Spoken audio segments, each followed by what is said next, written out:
살아계신 예수님의 이름으로 기도합니다. 아멘. 계속해서 저희가 사도행전 말씀을 새벽마다 묵상하고 있습니다. 사도행전의 주제는 사도행전 1장 8절 말씀이라고 그렇게 나누었죠. 오직 성령이 너에게 임하시면 너희가 권능을 받고 예루살렘과 그다음에 어디로 가요? 온 유대와 사마리아와 땅끝까지 이르러 내 증인이 되리라 라고 그렇게 예수님이 제자들에게 약속하셨습니다. 성령이 너에게 임하시면 권능이 먼저 임한다고 말씀하셨죠. 능력이 임할 거다. 파워가 임할 거다. 다이너마이트보다 더 파워가 강한 그런 성령의 하나님의 능력이 임할 거고, 그러면 너희가 증인된 삶을 살 거라고 그렇게 약속하셨습니다.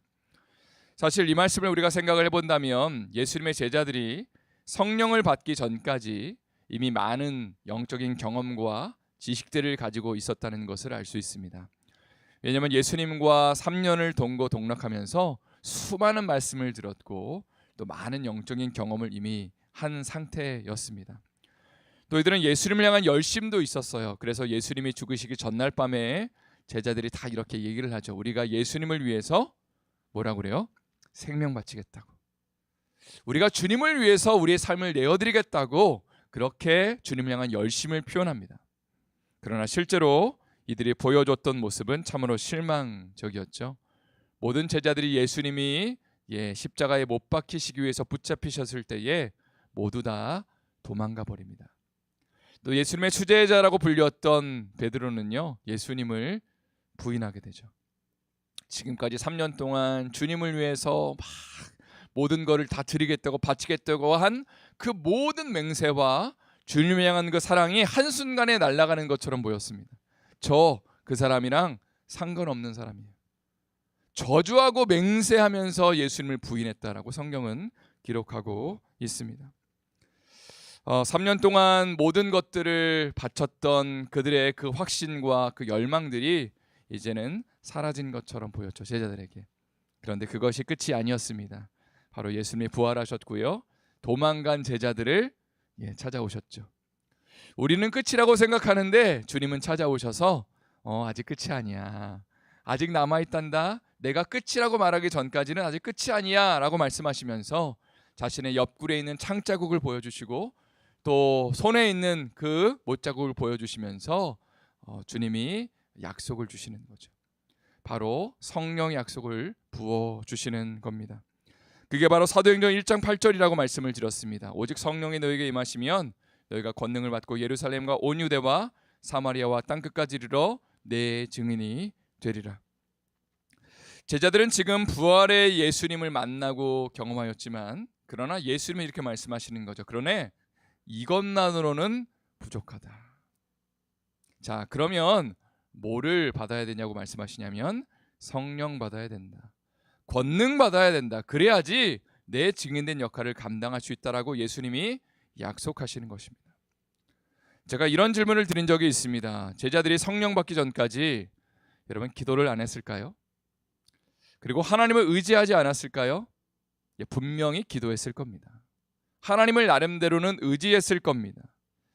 본인들이 생각하기에는 충분한 기도와 주님을 향한 그 신뢰가 그들에게 있었다는 것입니다. 그들은 산을 옮기는 믿음에 대해서도 이미 충분한 이야기를 듣고 알고 있었습니다. 그러나 그들이 가지고 있는 믿음으로는 한 사람도 변화시킬 수 없었다는 거죠. 그러나 예수님의 승천 이후에 제자들은 마가의 다락방에서 간절히 기도하고, 성경은 10일 동안 그들이 기도했다고 되어 있는데, 그리고 성령을 받았다고 되어 있는데 이전과는 좀 달라진 모습이 있었습니다. 이전에도 기도했지만 하나님을 의지했지만 하나님도 의지했고 세상도 의지했고 내 지식도 의지했습니다. 그러나 이제는 성령이 아니고는 아무것도 할 수 없다는 절박함, 열망, 하나님 정말로 우리 이거 아니면 죽습니다 라는 그 간절함, 주님을 향한 그 절박한 마음을 가지고 간절히 기도할 때에 10일 만에 성령이 임하시고 정말 그들 가운데 권능이 임하니까, 나의 권능이 아니라 나의 능력이 아니라 나의 힘이 아니라 성령의 권능이 임하니까 그들이 정말 예수님의 증인으로 삶을 살아가게 됩니다. 그것이 바로 사도행전의 부흥의 스토리이죠. 이런 가운데 사도행전 6장에 가면 예루살렘 교회에 한참 부흥하는 가운데 구제에 대한 문제가 발생했다고 나눴습니다. 그래서 7명의 집사들을 세우는데 그중에 아주 대표적인 사람들이 스데반, 또 오늘 본문에 등장하는 누구예요? 시몬도 있지만 그 집사는 아니었고요. 빌립이라는 집사였습니다. 그런데 스데반 집사님은 종교 지도자들로부터 성전과 율법을 모독했다라는 그런 누명을 쓰이게 되고요. 변론하는 과정 가운데 돌로 침을 받게 됩니다. 그리고 이것을 시작으로 해서 예수 믿는 사람들의 대대적인 핍박이 시작됩니다. 그것이 바로 사도행전 8장 1절의 말씀인데요. 8장 1절 말씀은 제가 읽어드리겠습니다. 사울은 그가 죽임당함을 마땅히 여기더라. 그들의 예루살렘에 있는 교회에 큰 박해가 있어 사도 외에는 다 유대와 사마리와 모든 땅으로 흩어지니라. 예루살렘을 중심으로 해서 박해가 일어나니까 이제는 제자들이 온 유대와 사마리아로 흩어지면서 복음을 전하게 되었다. 우리는 이 흩어진 사람들을 뭐라고 부르냐면 디아스포라라고 그렇게 부르게 됩니다. 우리가 오늘 살펴볼 사도행전 8장은 사마리아에 어떻게 복음이 증거됐는지, 그리고 그 땅 가운데 어떤 일이 있었는지에 대한 이야기를 담고 있습니다. 빌립 집사님을 사용하셔서 하나님은 사마리아 땅 가운데 복음이 증거되게 하셨죠. 그런데 우리가 이미 잘 알고 있는 것처럼 유대인들과 사마리아인들은 원수 관계였습니다. 웬만하면 그 땅을 지나지 않았습니다. 거의 그 땅을 갈 일이 없었고, 갈릴리로 올라갈 때는 이제 사마리아를 통과하지 않고 이제 사해 쪽으로 돌아갔다라는 얘기를 많이 들으셨을 겁니다.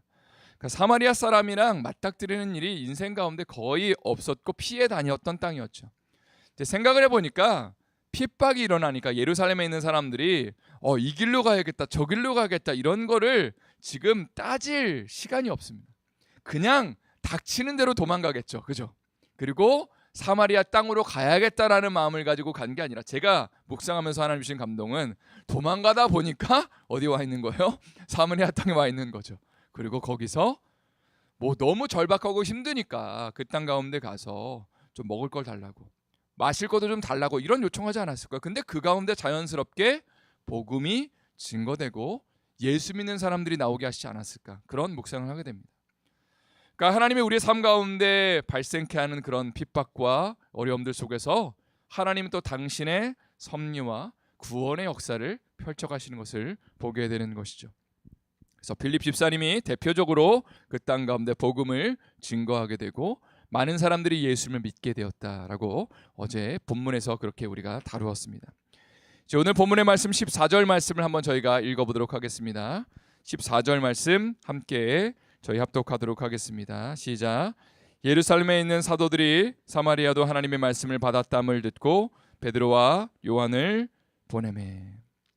여기 보니까 베드로와 요한이 지금 예루살렘에서 사마리아로 파송되고 있습니다.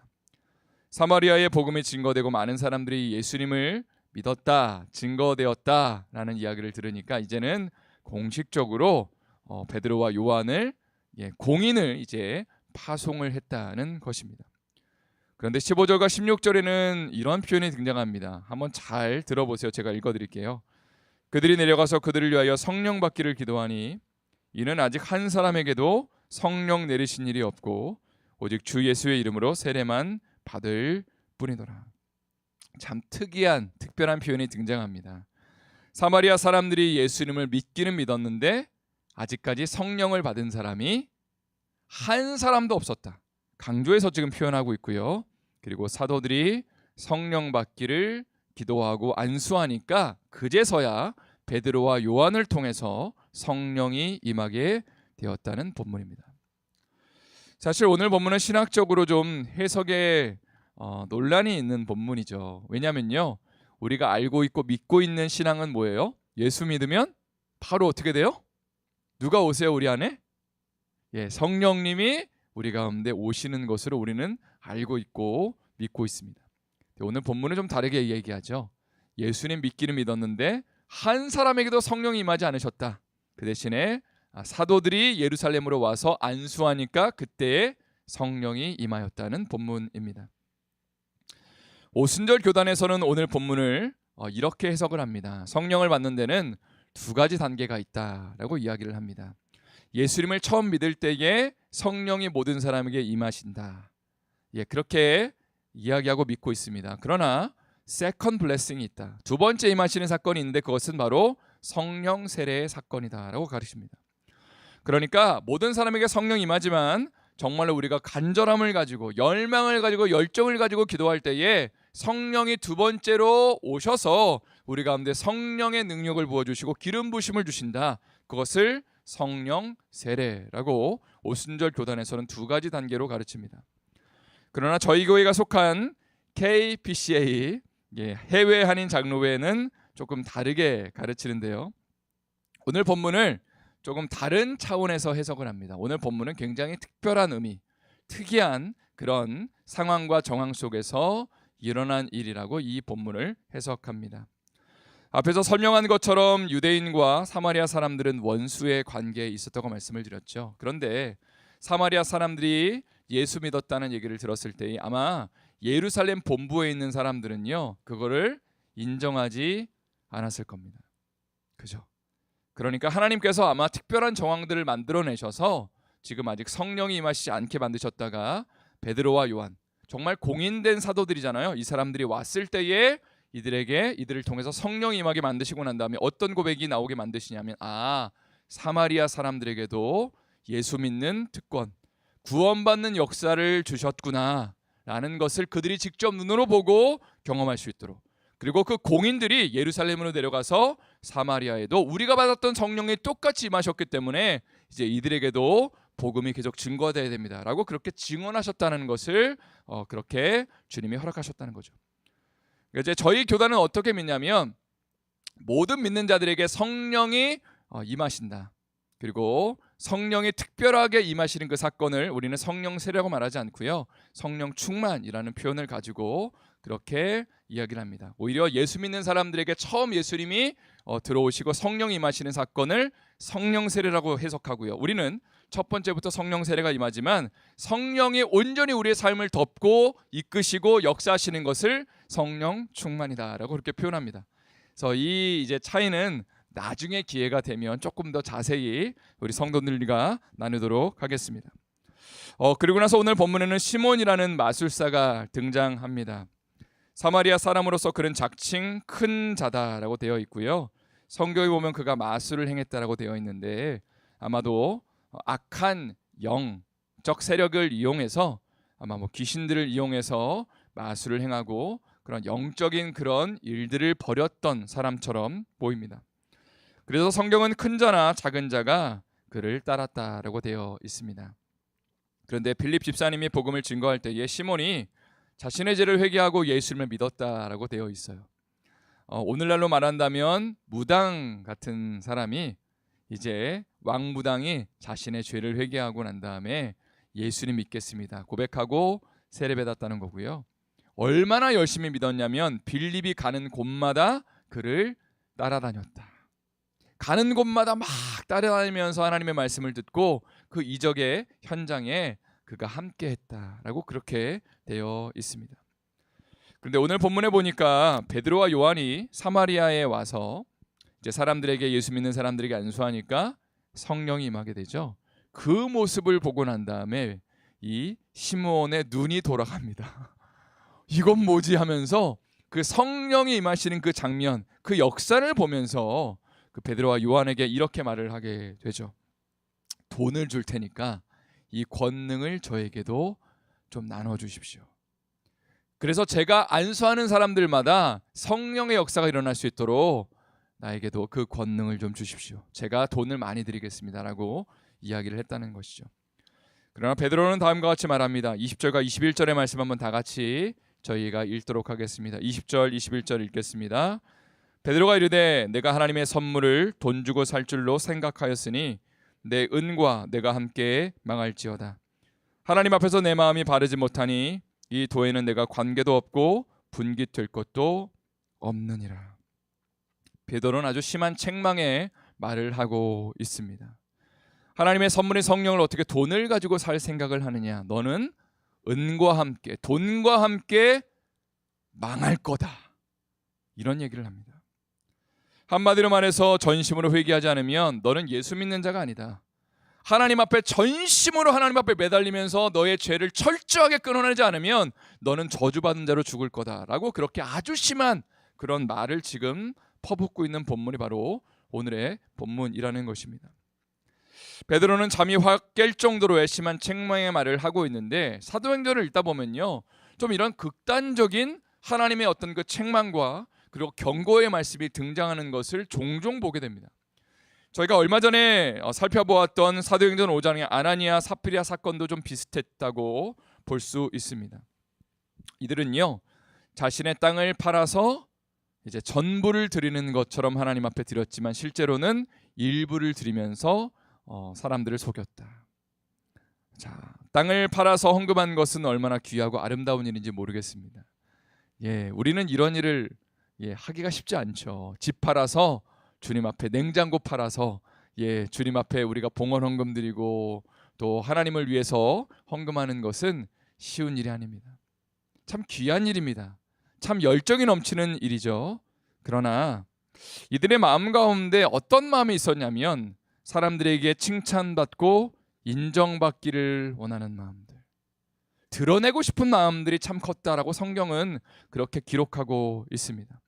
그래서 일부를 드리면서 전부를 드리는 것처럼 거짓말을 했다라고 되어 있는데 하나님은 이것을 기뻐하지 않으셨고요. 성경은 성령을 속인 죄다, 용서받지 못할 죄다라고 하면서 이 두 사람을 그 자리에서 죽이셨습니다. 제가 이 부분을 설교를 하면서 이런 말씀을 드린 적이 있습니다. 저를 한번 이 새벽에 졸리시지만 좀 따라하시면 감사를 드리겠습니다. 큰 소리로 따라해 주세요. 복음은 거룩함을 기반으로 능력을 발휘한다.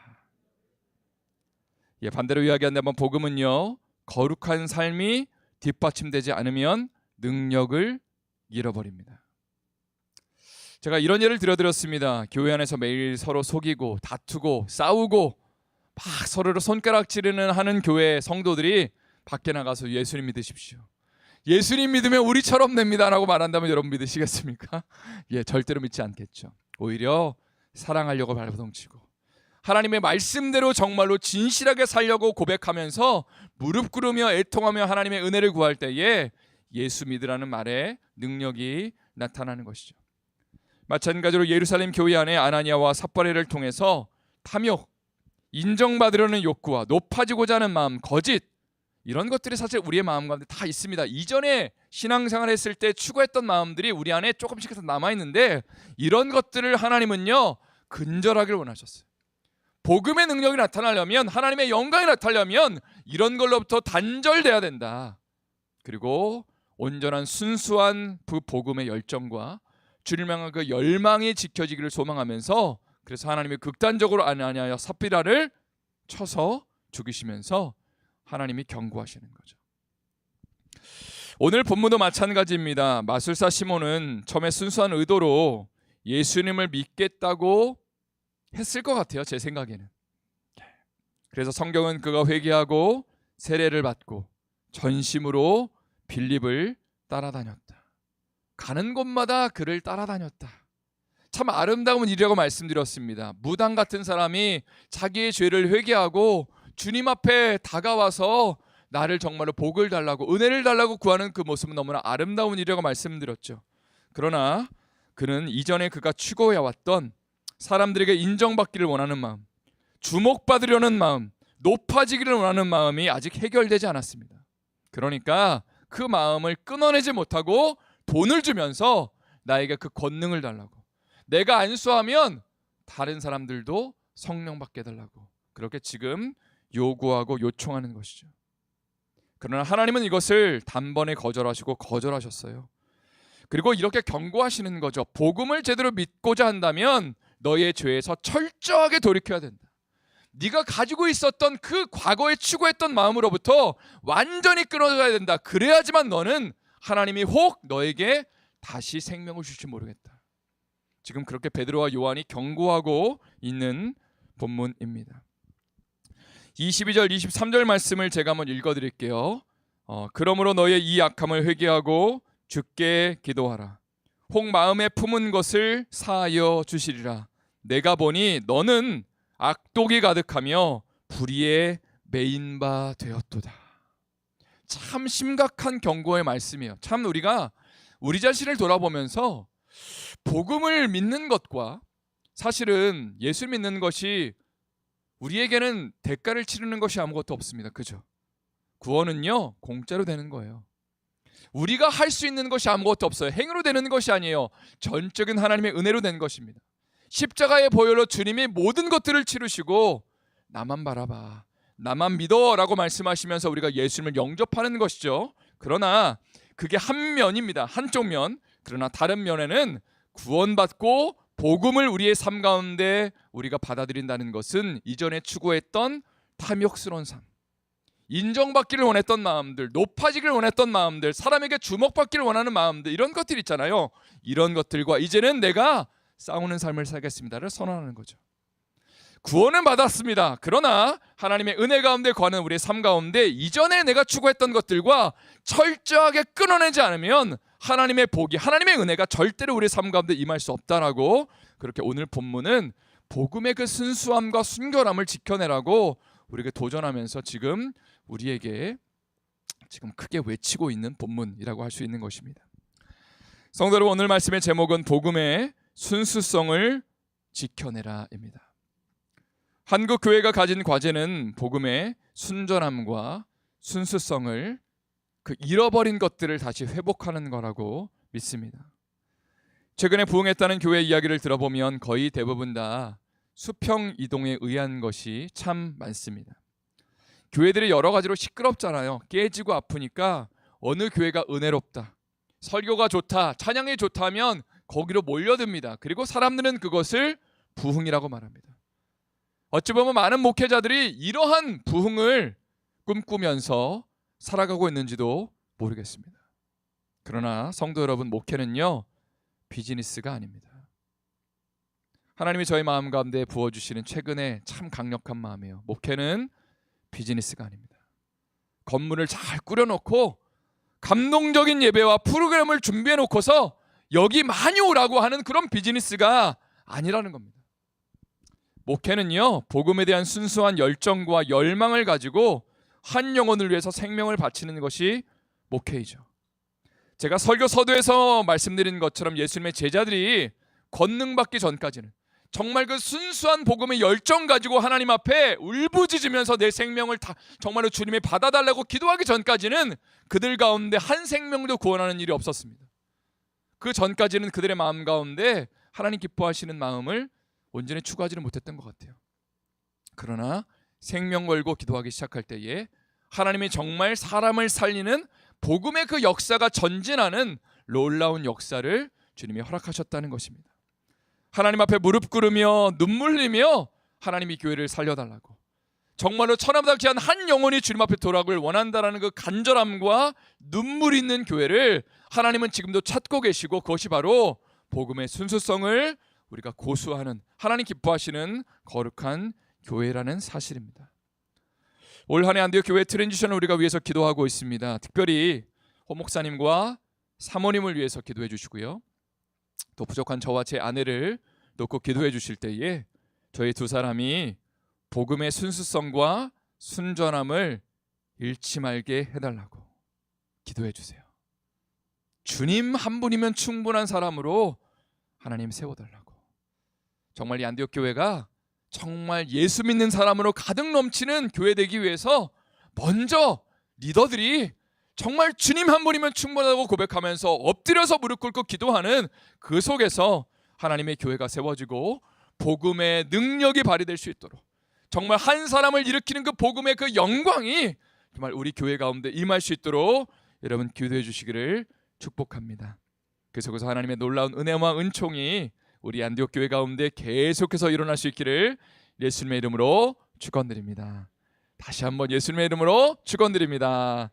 예, 가능하신 분들은 자리에서 일어나셔서 우리 함께 기도해 찬양 부르도록 하겠습니다.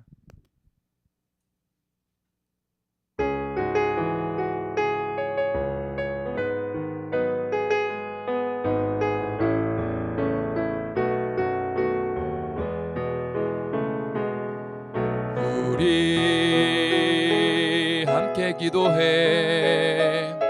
주 앞에 나와